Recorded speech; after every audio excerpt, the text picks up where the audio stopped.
Welcome, everyone, to the Academy for Community Engagement Scholarship Virtual Coffee Hour. And we are delighted today to welcome our member, Shawn Wilson. And Shawn is at the University of British Columbia in Okanagan in Canada. And he also is Indigenous. And I'm going to let him give his full introduction because I know that everything will get pronounced correctly. So, very warm welcome to you, Shawn. Yeah, thanks. Well, I usually do my introduction as part of my presentation because for me, it's quite an important how you introduce yourself in Indigenous communities is really important. So maybe I'll do that. So I'll go ahead and start sharing my PowerPoint. Hi, everyone. So yeah, thanks for inviting me to come and have a chat with you all for the virtual coffee hour. Some of the things that this is not the right, this is my presentation keeps screwing up. Anyway, we're not talking about climate science. We're talking about how relational interrelated are have to do with how we interact with community. So I don't know what's going on with my slideshow, but anyway, we'll just keep going and because most of it is very similar. It's funny, I was just doing a presentation for Environment Canada yesterday for the environment scientists, and we're talking about very similar thing. Because, how we go about doing our practice as either as community engaged scholars or scientists or whatever your field of science is, a lot of it is very similar when you're approaching it from an Indigenous perspective. Um, so if I sort of introduce myself a little bit more, I think a big part of introducing myself, and for most Indigenous people, it's remembering that the land itself is alive and has agency and is sentient. So all of us are really part of different relationships that we have with the land, whether we recognize it or not. So part of how we go about doing our research and how we go about doing our work is really about entering into more thoughtful and intentional relationships with the land, but also with each other. And that makes a big difference in how we go about working with community and doing everything. So Karina Nelson is the artist that made this for me. So I was just happened to be doing a presentation at a conference once where they had one of those artists that does the stuff at the same time. So I got her to make a little virtual bio. Um, so I'm from actually from Opaskwayak Cree Nation. So that is, if you know your geography, if you imagine North America and put your finger right in the center of North America and go north from there about 1,000 kilometers, what's that, 600 miles, you'll end up on the Saskatchewan River Delta, which is where Opaskwayak Cree Nation is. So that's where I grew up. From there, I've been working all over the place. My training is, well, actually, my undergraduate degree is in microbiology, but most of my work has been as a community psychologist. Um, so that's been a big part of the role that I've taken in through life is how I go about engaging with community. So I'm also, in addition to doing research and teaching and scholarship, I've taken part in a lot of different ceremonies and led different ceremonies. So that has also shaped who I am as a researcher and a scholar. But I think most important is the relationships that I have with my family and the land around me. So those are my kids. um, as they were when I wrote the book Research is Ceremony. So they're, yeah, cute little guys there. Um, that's kind of more what they look like now, that they're all in their 20s. But those of you that are parents realize that, you never get three 20-year-olds to sit together and take a picture. So usually when you take pictures, you get something a bit more like that. Yes. So I don't know what. Yeah, this PowerPoint's acting a bit weird. So I think it's important to start to think about how we go about introducing ourselves for Indigenous folks. Like, I realize for a lot of other minorities, when someone asks you where you're from, it can be a little bit disrespectful because it's almost like saying you're obviously not from here. You must be from somewhere else as a way of making someone feel like they're different or not fitting in. For Indigenous folks, though, it's something that's really different because it's a crucial first step in building relationships with people is understanding where the land that they're from. So you're not necessarily asking people how they fit into Western society. You're asking what land they're connected to. Um, so I think that's a crucial first step in when we go about building relationships with people, and it's an essential part of ceremony is explaining where you're from. So it's doing introductions for Indigenous people is a bit different than how we kind of do them in university style introductions, where it's not necessarily the things that you've done maybe isn't as important as the relationships that you're in.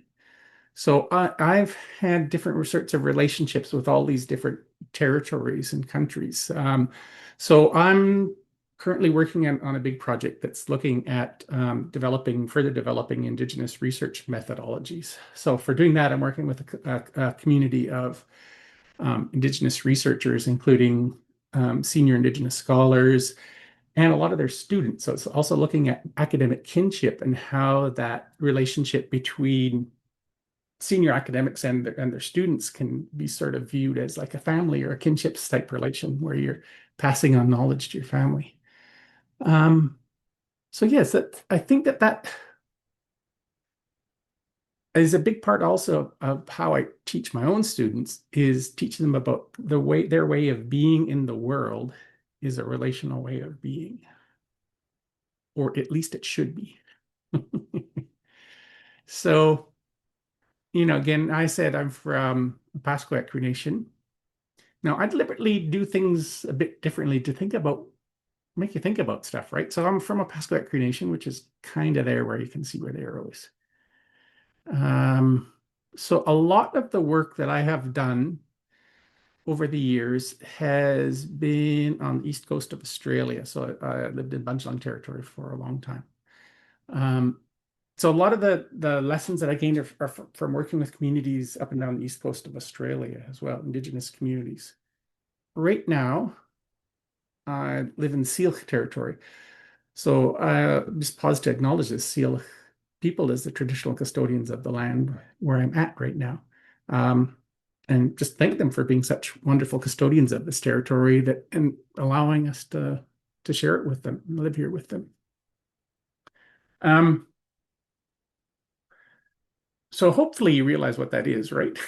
I think people from the global south will recognize this a lot easier than people from the global north. I don't know if you're like me when you went to high school. Matt just totally didn't even use this projection. They used a projection that had like North America very in the center of the map and at the top, right? And the North America really expanded out. So they used a projection that made the equator look like it was around 30 degrees. So it made everything in the northern hemisphere really big and everything in the southern hemisphere really small. Um, and all of those are political choices, right? So whenever you try to take something that's like a sphere and flatten it out onto a page, you make choices and what you're going to expand and what you're going to shrink because just to make everything fit. So it's important for us to recognize that, these choices that we make when we go about representing the knowledge that comes from community, we're going to be flattening things out. We're going to be squishing them as we go about putting community-based knowledge, which is really, enmeshed in a whole series of relationships. We're trying to flatten that out so we can put it on a flat piece of paper and write about it. There's political choices that you make when you go about doing that, just like there's political choices that you make when you squish a map, squish a globe and turn it into a map, squish a sphere and turn it into a two-dimensional object. So I just wanted people to start thinking about some of those things a little bit. Um, all right, so a lot of the choices that we make are based on our culture, right? So those of you that are anthropologists will kind of be familiar with this metaphor, or is it a metaphor or an analogy, one or the other, but I'm never quite sure the difference between those two. We'll call it a metaphor for now. I think if you use like or as, then it's a metaphor, right? So I've got as in there. So if we're starting to think of culture being like an iceberg or culture as an iceberg, um, I hope you'll recognize that there's visible parts of what we do in our culture that you can just look around you and you can see. So they're like things like the clothes that we wear, the buildings that we inhabit, the words that we use to communicate, the food that we eat.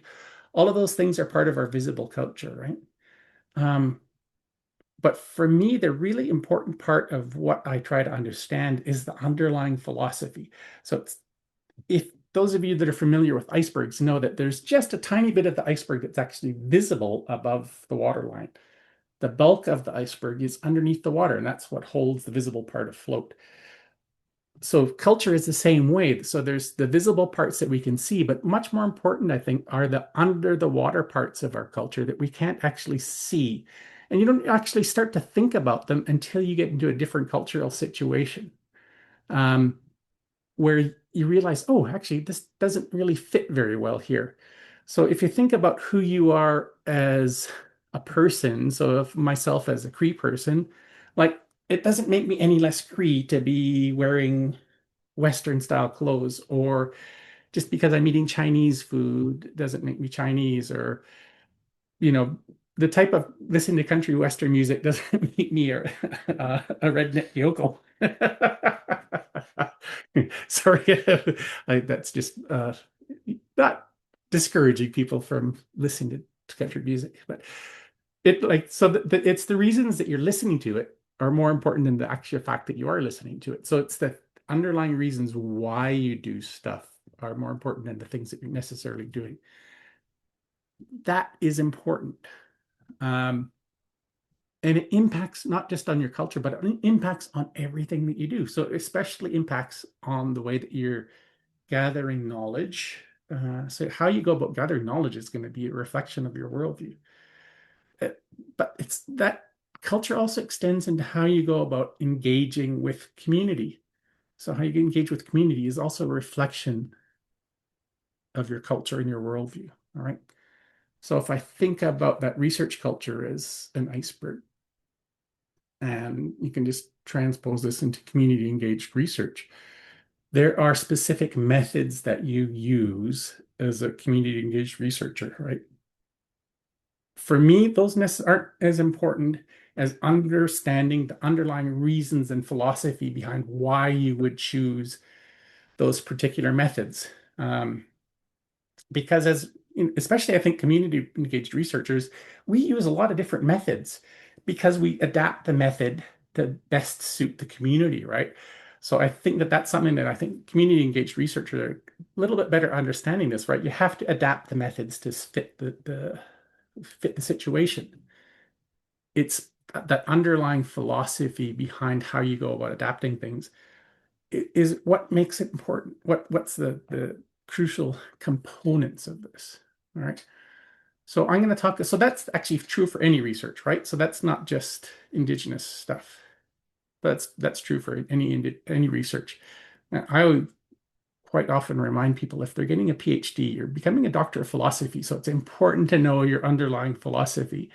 So many researchers forget about their underlying philosophy, but it's like, no, the philosophy that you're using definitely shapes how you go about doing your research. Okay. So then, so that's for all research, right? So if I start to think then about, all right, well, what is the difference then between interrelated and relational? So I think that interrelated when you start to think about things being interrelated, it's kind of like understanding that everything that is or everything that exists within a big web of relationships, right? So if you're a good researcher, what you try to do is get a few different perspectives on whatever it is that you're studying or whatever the problem is that you're trying to fix in a community. The more different perspectives you can get, the better or more holistic view you're going to have of that issue, right? Um, So oftentimes you'll hear people think like, so they'll get different perspectives, but oftentimes when I'm working with within the context of Indigenous community research, oftentimes people think it's like a Western perspective on whatever the issue is in community, and there's an Indigenous perspective. So they try to get both of those perspectives. Um, but I think that the big issue comes into the thinking that things can be broken down into their essential component parts, or what's the essence of the problem that you're looking at, which interrelated research tries to do. There's nothing necessarily wrong with that, but it's not the complete picture. I think a Western way of looking at it, interrelated, that's cool. But an Indigenous way of looking at it, or coming from rather than having an Indigenous perspective, coming from a whole Indigenous worldview, we'll look at things relationally.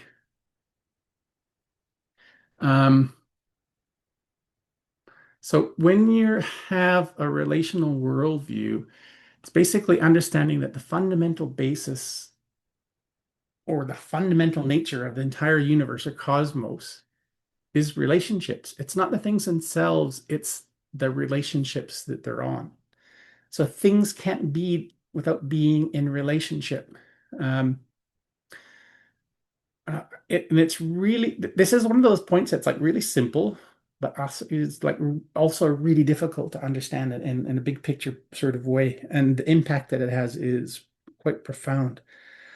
I was trying to think of different examples of how to phrase this, and it's like my students get not mad at me, but they tease me because sometimes I try to explain these things using like astrophysics or quantum mechanics or atomic physics, subatomic particles and stuff. It's like sometimes it's easier to explain things with really weird concepts. So I was thinking about it as, all right, so if I think about my water bottle, well, let's think about the water inside my water bottle. Like I hope you all have enough basic chemistry to know that that's made up of a bunch of water molecules, right? The form that the water molecules in here is a liquid. If I made it colder, they'd turn into a solid. If they made it, so that is a expression of the relationship between the water molecules, right? Is what makes them a liquid or a solid or a gas. Um, but each of those water molecules is made up of, atoms, hydrogen and oxygen. Each of those atoms is made up of subatomic particles. Like there's a nucleus that has neutrons and protons, and there's like a cloud of electrons around that. Each of the protons and neutrons is actually made up of even smaller little tiny particles, right? I think that if you took all of the space out that is between the particles that make up the atoms in here, that would shrink down into something that is so small it's beyond our imagination or ability as humans to imagine how small it is. I think if you took out all of the space between the atoms and the subatomic particles in the whole planet, it would shrink down into something like the size of your fingernail. So the actual matter within things is so small. It's again beyond our imagining. So if we shrunk down, like we know the sun's about 1,000 times the size of Earth, right? If you shrunk down all the space between all of the different particles in our sun, it would shrink down to something so small it would create a black hole. So it's not the things themselves aren't as important as the relationships that are there that hold them together.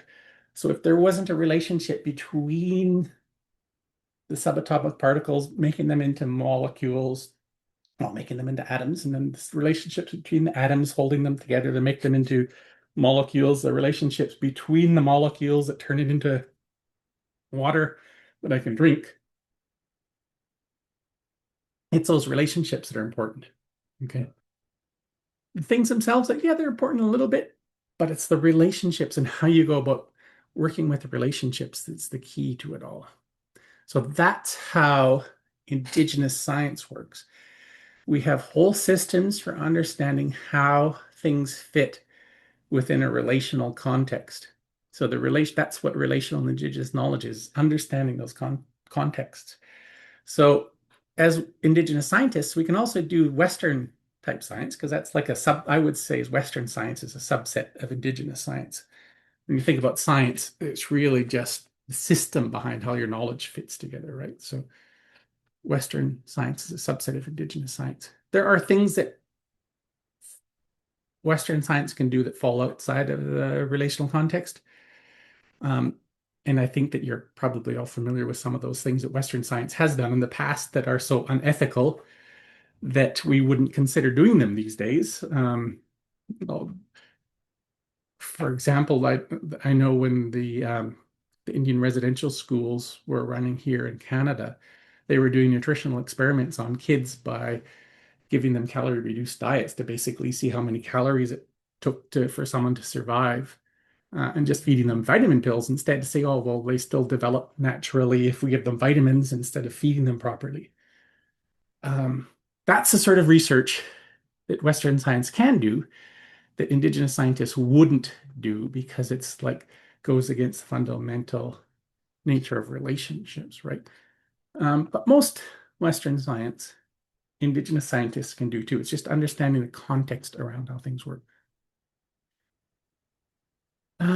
So yeah, I think that for me, the whole idea around Indigenous science and Indigenous knowledge works on two principles. One is relationality, and the other is relational accountability.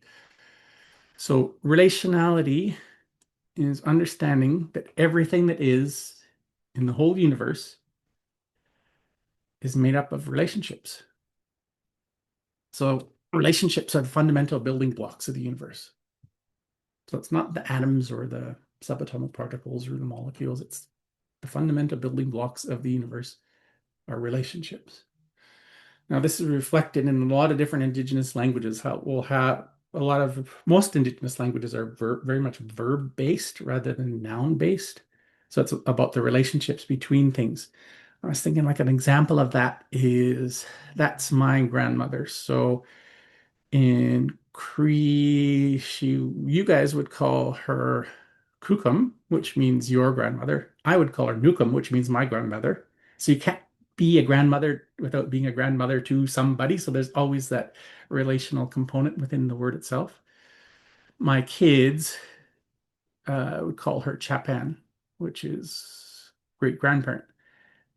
But she would also call them Chapan, which means great grandchild. So the word Chapan isn't like either one of them. It's the relationship between great grandparent and great grandchild. And that's how a lot of Indigenous words work. It's thinking about the relationships between things rather than the things themselves. So it's just a reflection of this whole fundamental worldview that everything is relational. All right, so when you start to think about that and realize that the fundamental building blocks of reality are relationships, then you get to take that a step further and you think about, well, then how I behave in all my relationships influences the fundamental nature of the universe, which is really important to start thinking about. So if I am behaving in a nice and loving way in all my relationships, it's making the whole universe a more loving place. If I'm behaving in a hateful or mean way in my relationships with everything around me, then that's making the whole universe a more hateful and mean place. So it's not just if impacting on my little local relationships, it's changing the fundamental nature of the universe. So we've got then a profound obligation to uh, act out of places of respect for those relationships. So for me, that's why, my worldview really shapes the way I behave, and how I go about engaging with community. So my community engagement practice. Um, yeah, so when I'm thinking about if I act in my community engagement out of a place of love, that's making the whole universe a more loving place. It's coming from a different place of thinking about things, right? Rather than just thinking about being in interrelationships. I'm like, no, there's a fundamental difference in how relational view works. Um,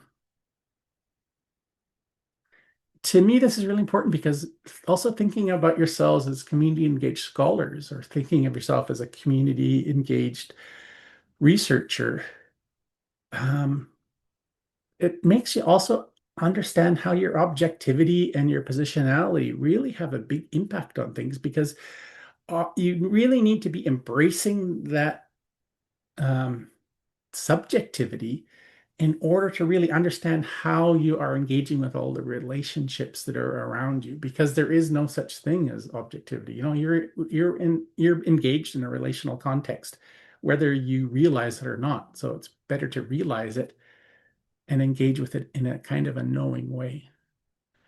So I would sort of say that um, the context, the living context that we're all in, really shapes the knowledge that's going to come out whenever we're starting to work with communities. Um, but so you can see that us here, or what I could put me, but all of us as community engaged scholars, we're all part of a living context, right? So we're part of that context, whether we realize it or not. We can't be outside of whatever relationships and then come in and be engaged with community. It's just we just know that's not true. It's like, yeah, well, as soon as you start to engage with community, you become part of the community. So you have to sort of look at the influences you're taking into the community with you, because those are going to have an impact on the knowledge that comes out when you're doing community engaged research.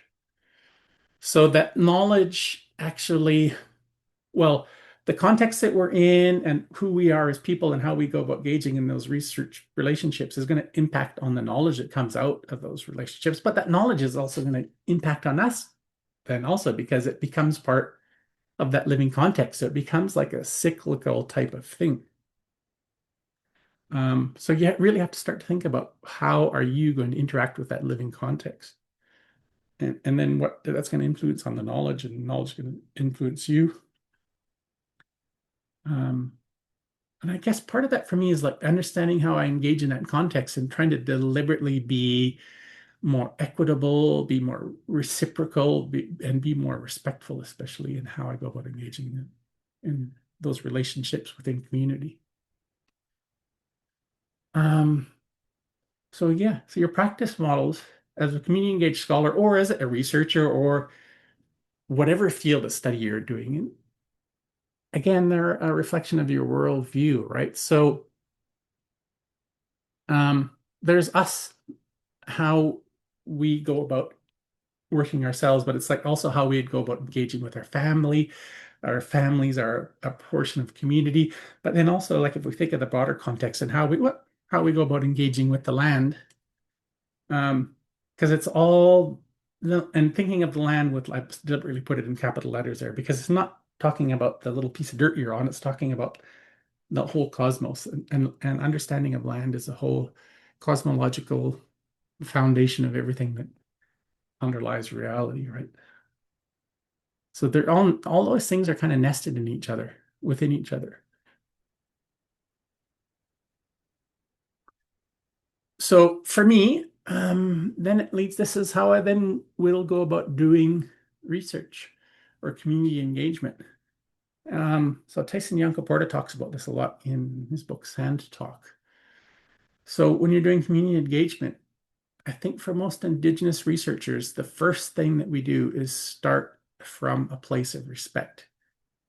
So because we're understanding that everything that is in relationship, we start with, all right, well, I'm going to be in respectful relationship. So that's the first stage. Once I enter into relationships from a place of respect and with respect, that allows me to make connections. So that allows me to make connections with community, allows me to make connections with everything that's around me, right? And once I make those respectful connections, then I can start to understand things and I can start to spot patterns. I mean, that's what science is really all about, right? Is pattern recognition. So making those connections with community, I can start to understand how different things are connected with each other and how things are working together. Only after I have a good understanding of that, then I might say, all right, if we want to direct the way our community is shaped, so we're going towards this goal that the community has decided on, then we'll start to make some changes, but not until we understand first, come from respect, have those connections, and then understand how everything works together. Then we can start to make some changes and direct how we want things to be better. That's totally different than how, say, like government generally works with community. The government usually comes in from this end, right? And they'll just say, all right, here's a change. You go out and implement this. And then they'd say, oh crap, that didn't work. So then they have to go out and start to do some research to try to understand why it didn't work. And then the researchers go out and they're then trying to make community connections. And then when they start to make community connections, then they start to build more respect for the community. Um, and then they can go back and then go back the other, and then they can change things. But I think that if we can, as community engaged scholars and researchers, start from that place of respect, and this takes a lot of time, start from a place of respect, make those connections. That will lead to understanding, and only then do you start to try to direct things. And to me, it really comes down to the concept of right. So there's a Cree concept, Sigihi which means love in action. So if we understand again that everything that is the fundamental building blocks of the cosmos are relationships, how I act in those relationships changes the fundamental nature of the universe. So I choose to act out of a place of love. So I want to make the whole universe a more loving, the whole cosmos a more loving place. So how I practice that love is through being caring, but also caring about things. So it's not being apathetic, but it's being empathetic and caring about other people and caring about things that are everything that's around me. And once you start to care about things, then you have more compassion for everything around you, not just other people, but everything that's around you, and start to realize when things are hurting or things aren't going well or whatever. But it also creates a sense of wanting to share, because once you care about other things and you have compassion for them, then you recognize when things aren't working properly or things are being inequitable. It compels you to share what you have and share with everything around you. But also from a place of truth. So it's like you can't be self-delusional in all of this either. You have to sort of understand the big picture of how things are working together. To me, once you start doing this, then you really start to enjoy life because it's like, yeah, it's actually practicing love is actually really easy when you do it right. And then it's like it brings you joy and allows you to sort of, even though sometimes things get really dark and things get really bad, but it's like, oh, well, actually, all I'm doing is taking one step towards making the whole, to being more loving, and I'm making the whole universe a more loving place. That's like, to me, a really comforting thought. And so it's like really, I don't know. If you hang around with Indigenous folks enough, you realize we like laugh at the most dark humor sometimes because it's like, oh, yeah, well, we can't really control it. So all you can do is laugh. And it's like, but it's a really nice way of being in the world, I think. Yeah. So again, so it shapes how I go about everything that I do, coming from that understanding of relationality and being accountable to all my relationships really shapes how I engage with the world around me. So that doesn't matter if I'm like out in the wilderness or in downtown Hong Kong or New York.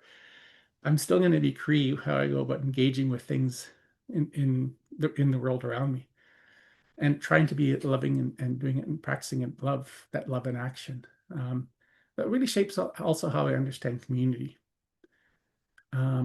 But then understanding that community, and remember going back to that, start with respect, then you make connections, then you create understanding, then from there you direct actions. And it helps you to realize sometimes it's actually the actions that we need to direct our own actions. We can't really impact other people that much, but we can have a big impact on how we behave ourselves. So for me, becomes then, how do I fulfill my relationships? Or how do I fulfill my responsibilities in my relationships? And doing that better makes the whole world a better place. So it's like my relationships to the land and responsibilities to the land, but also to my family, to my community, and to my responsibilities to myself. Um, so once I start doing that, then really that's what applying Indigenous knowledge is all about. So it's, you're doing that whether you're like floating down the Saskatchewan River or in the hospital or working in a koala hospital. Doesn't really matter. You're doing it wherever you go about doing stuff. You're doing it from that place of love and a place of respect. So I think for me, that's why I say when we're changing our own behavior, really you're changing yourself, right? So if your research doesn't change you as a person and make you a more loving person, then you probably haven't done something right. So if you're doing your research properly, it's changing you, it's making you a more loving person. Yeah, so that's it for me. I thought you guys were going to be asking more questions, but I'll maybe stop sharing now and we can ask as many questions as you like. Thank you, Shawn. I think at least for me, I was just trying to absorb it Mhm. and reflect at the same time. Okay, how does this relate to how I look at things or how I have looked at things in the past or might be looking at certain things now? And even using the word things is probably the wrong wrong approach, but just so that's why I wasn't asking questions. I was thinking, reflecting. That's cool. Yeah. And it was so writing about so in my research looking at restorative practices and community engagement, I interviewed 22 people in New Zealand in March 2024, and some of them are Maori. And in the context of New Zealand, many of the white individuals, the Pakihas from European descent, would describe Maori values as part of why they approach listening in the way they do, not only because there might be Maori or Pacific Islanders in the community that they're working with, but also they have come to understand through their engagement of how much relationships change, um, their ability to listen and like their why, like why are we doing this? And so one of Mm, the mm, things we learned was that, for relational listening as we developed this concept in that context, that you can't listen without relationship. mm. And so folks, especially Western, are like, what do you mean? Like you have, so what do you do then? They're like, well, you build the relationship, you know? So it's this, Yeah. it's been a really interesting study. And so some of the challenges that we've run into is how do you write about this? Mm, mm. And I know Adrian um, and I have had a lot of conversations with our other co-author about, how to like you can't present a Maori worldview in a Yeah, yeah. 10,000 page article where you're trying to describe some other thing. And so it's like, well, here's some Yeah. words, and this isn't really all of it. And so I just wanted to share how helpful it is, the work that you've done, um, cited in the paper we've just submitted, um, to help talk about it to some degree, but also it's just I'm just sharing that it's been an honor to have learned alongside and from the individuals I interviewed and alongside Adrian. And so there's this tension as a white Western American woman of how do you talk about what you learned in a way Mm, mm. that's respectful, um, and necessarily totally incomplete. Um, Yeah, yeah, yeah, yeah. and so it was just, and so it wasn't intended to be a Maori study, but because that Maori worldview came out so strongly, we had to talk about it. And Yeah, when you yeah, talk yeah. about it, and that's when the Study Advisory Council has said, Emily, you really have to have a Maori co-author. You can't do this Yeah, alone. yeah. So, and I do apologize. I'm going to have to leave in about 5 minutes to pick up my son. He's Mhm. just got out of school this week, and so he's visiting some friends. But yeah, so I don't know if you have any Yeah, thoughts on that. well, yeah, it's just like I said also back at the beginning, and like how you go about shaping a map. I don't know if you guys can see over my shoulder there. There's a different because I think Yeah. that's a I can't remember what type of the projection that's called. There's like a million different projections you can Yeah. have of a globe, right? So I used this when I was presenting something in New Zealand and just deliberately put New Zealand way up at the top of the Yep. map there, right? And Yep. then shape everything else around it. Love it. So how you go about writing stuff, right? And it's like you would have learned so much from engaging with those community members. It's like it's really hard to pick and figure out what you're going to put in writing.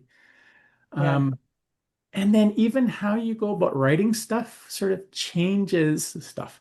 Writing ideas changes the nature of the ideas themselves. So it's like as we are sitting here in conversation, different ideas are going to emerge because of the context of that we're working within, right? And it's like they'll merge with the three of us and whoever else is listening differently. If it was like two other people here having a conversation with me, we'd probably be talking about totally different things. Or if each of you individually was talking with two other people, you'd be talking about totally different things, even if you had the same topic.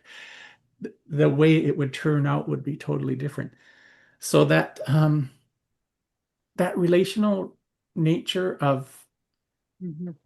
the whole universe shapes how knowledge emerges, right? So it's not like we're creating knowledge between us, but what we're doing is creating a space where knowledge, specific types of knowledge are going to emerge. So if we create a safe space for this type of knowledge, that kind of knowledge is going to emerge. If we create a space for this other type of knowledge, that kind of knowledge is going to emerge, but this type of knowledge is going to be hidden.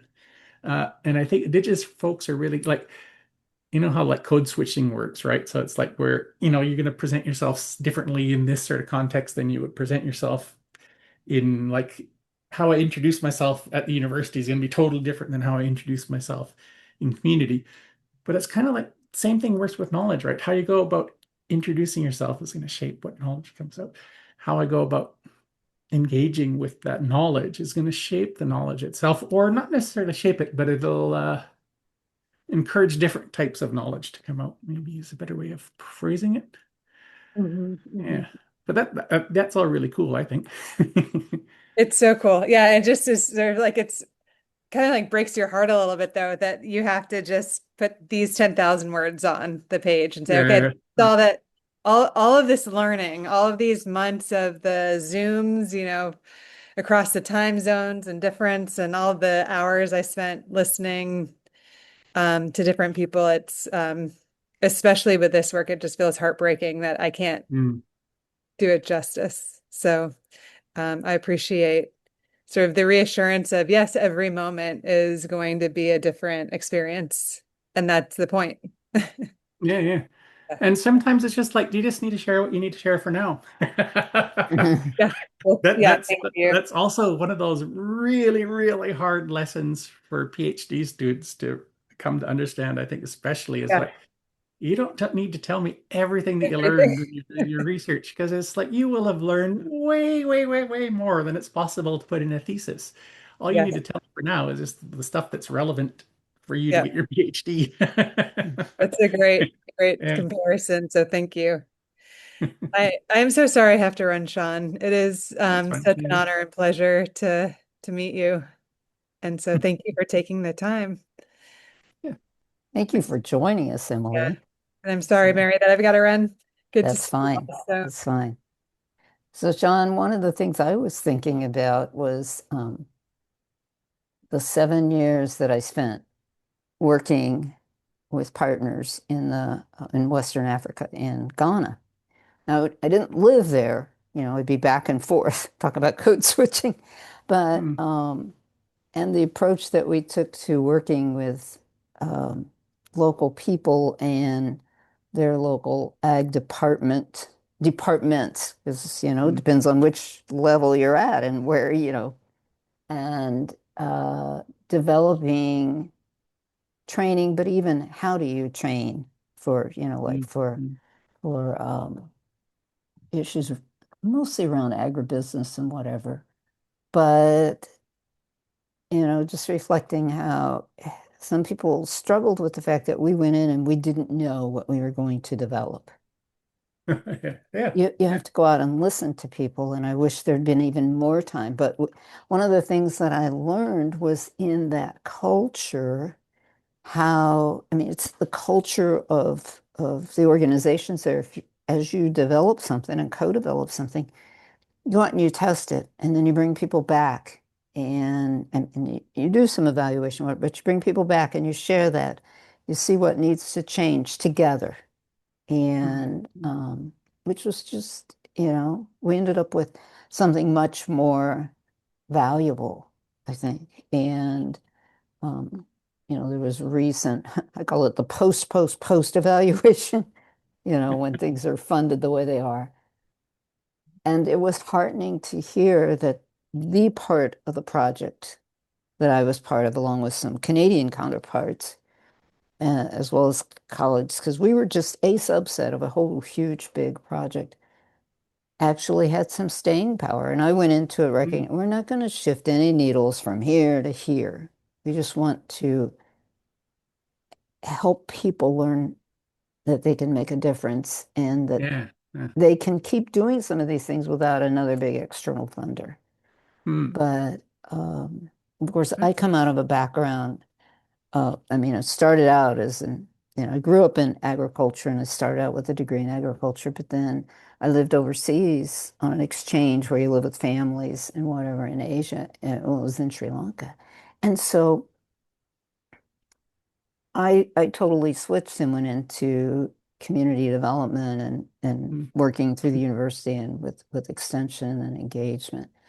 But one of the things that I was sitting here reflecting on is that I came across, and it helped me see that there are different perspectives in the world, is, you have a Western rationalization, a rational kind of approach, but there are Eastern approaches, Asian and whatever, about ways of knowing and how we learn in relationship and learn by working Yeah, with other people. yeah. How, because you have worked in other parts of the world, how do you see this concept of um, an indigenous worldview playing out next to, I hate to even call it an Asian worldview or an African worldview, but in reality, even though there's lots Mm. and lots of subsets of that, it is different than Yeah, what yeah, we yeah. experience if we're from the quote, the West, which is huge in and of itself, too. Yeah, I think that there's probably more in common, especially with African philosophy and methodologies, and indigenous methodologies are very, very similar. I think they just have sort of developed in different contexts.